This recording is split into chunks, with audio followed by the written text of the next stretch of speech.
අනේ සෝරි.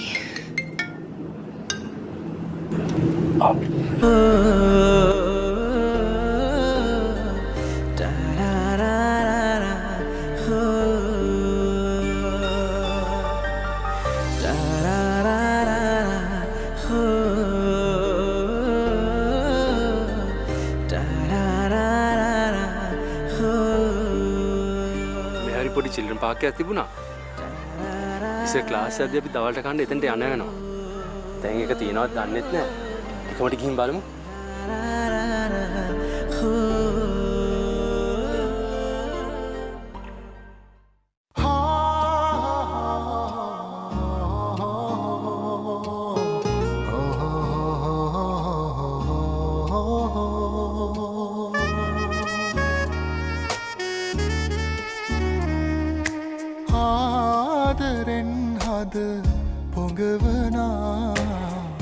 නමක් නැති බැඳීම කියෝයා නිමක් නොදැනම ලංගුණා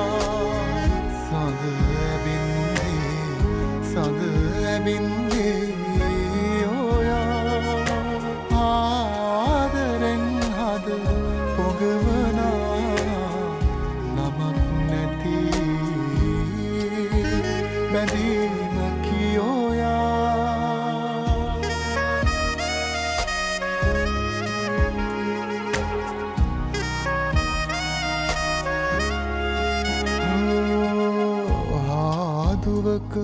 උණුහුමක් හින්දා සියොළඟම මුසපත් වුණා තුරුලටම ලංවී ඔයා ආදරෙන් හද සැනහුවා නමක් නැති බැඳීම කියෝයා ඒ කතාව පැත්තකින් තියමුකෝ. උදේ වැඩට ගිය මහත්තයා වෙනද වෙලාවට ආවේ නැති වුනහම නෝනා ගැන ටිකක් වැඩිපුර හිතන්න ඕන නේද? හේ. අයිසි. හේ මේ. මං ඉන්නවනේ. ඔය දැක්ක සංකල්පේ මිනිහගේ ඇස් දෙක. මේ මිනිහා මාව මැරුවොත් හොඳයි සංකල්ප. නැත්තම් අර චතු කිව්වා වගේ මේ මිනිහා මාව නොමර මරනවා. වෙයි මම මැරුණා. අනේ මම ඔයාව බේර ගන්න ඕනේ සංකල්ප. ඔයා මට ඉන්නවා කියලා එයා දැනගත්තොත් ඔයාව මුලින් නැති වෙනවා. මං ඔයාවත් පරිස්සම් කරගෙන අපේ ගෙදර අයවත් පරිස්සම් කරගන්න නම් මං දැන් මැරෙන්න ඕනේ සංකල්ප. මැරෙන්න ඕනේ. මොනවද හිතයිසි මේ කියන්නේ? කො නැගිටින්.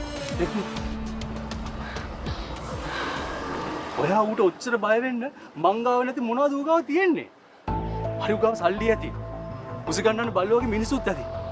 හැබැයි ඌට මං ගාව තියෙන පිරිමිකමත් එක්ක හැරෙන්නවක්වත් බෑ හිතයිසි.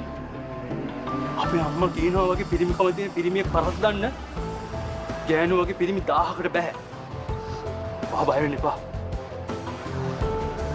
මම ඔයාව බලා ගන්නවා. මට ඒක කරන්න පුළුවන්.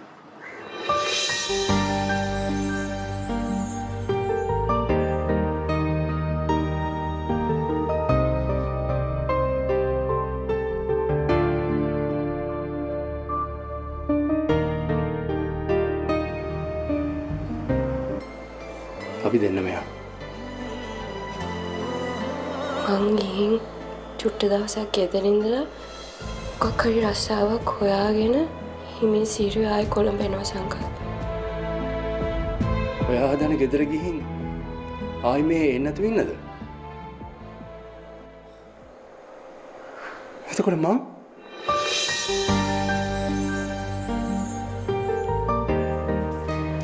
ඔයත් මෙහෙ යන්න සංකල්ප. මීට වඩා පරිස්සම් තැනක ගිහින් හොඳින් ඉන්න.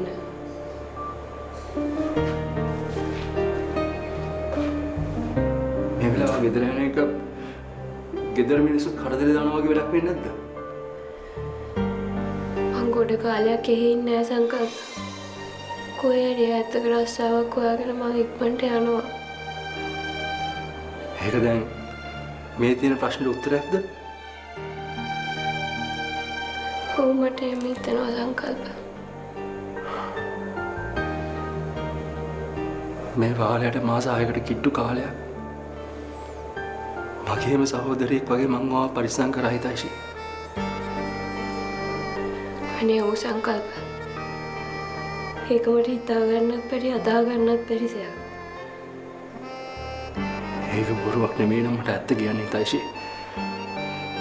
අයියෝ මෙහෙම යන්නේ. අපි දෙන්න තවත් එකට හිටියොත් ඔයාගේ අම්මට තාත්තට ඒවව නැති වෙයි සංකල්ප. මගේ අම්මට තාත්තට එනම් තව අක්කෙක් ඉන්නවා. ඔයාගේ අම්මට තාත්තට ඉන්න ඔයා විතරයි සංකල්ප.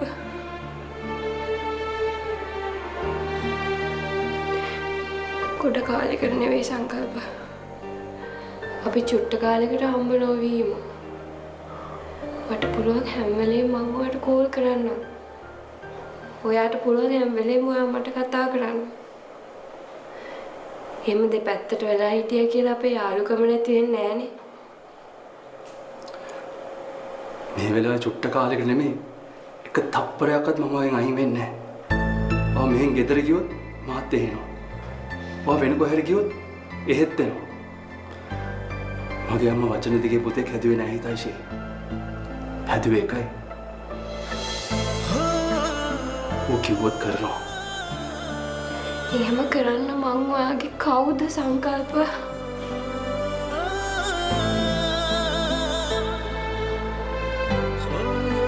ඔයා මගේ කවුදනේ?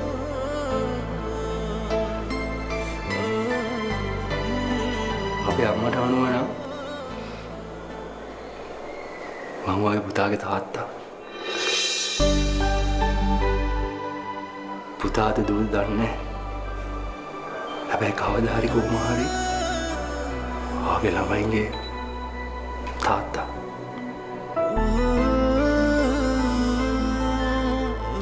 ඒකයි මම ඔයා මෙච්චර පරිස්සම් කරන්න හිතයිසි.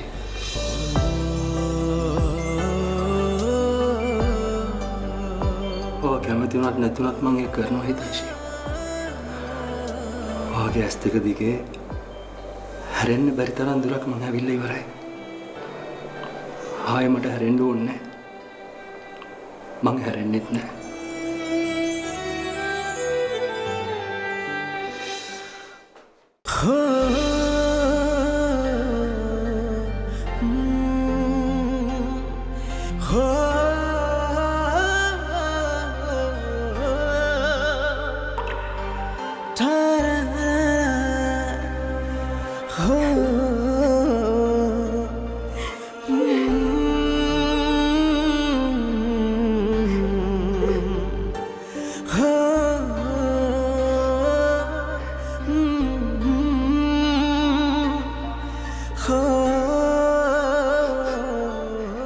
මෙච්චර අවංකව ආපු දෙයට උත්තර දීපු එකේ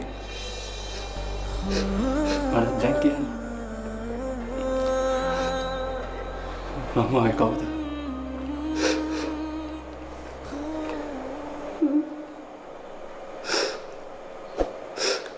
ඔයා මගේ කවුදනේ?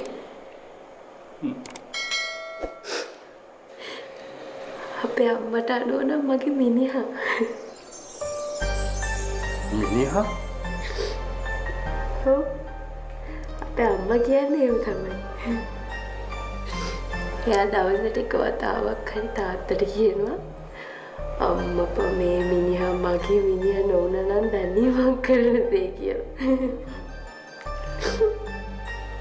ඒක මාරු. මං ආසයි ඒ වචන වලට. ඔයා දෙන්නම් මට මගේ මිනිහා කියන්නේ. බම්මාට මගේ ගෑණි කියන්න.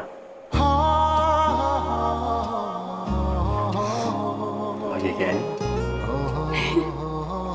මගේ මිනිහා.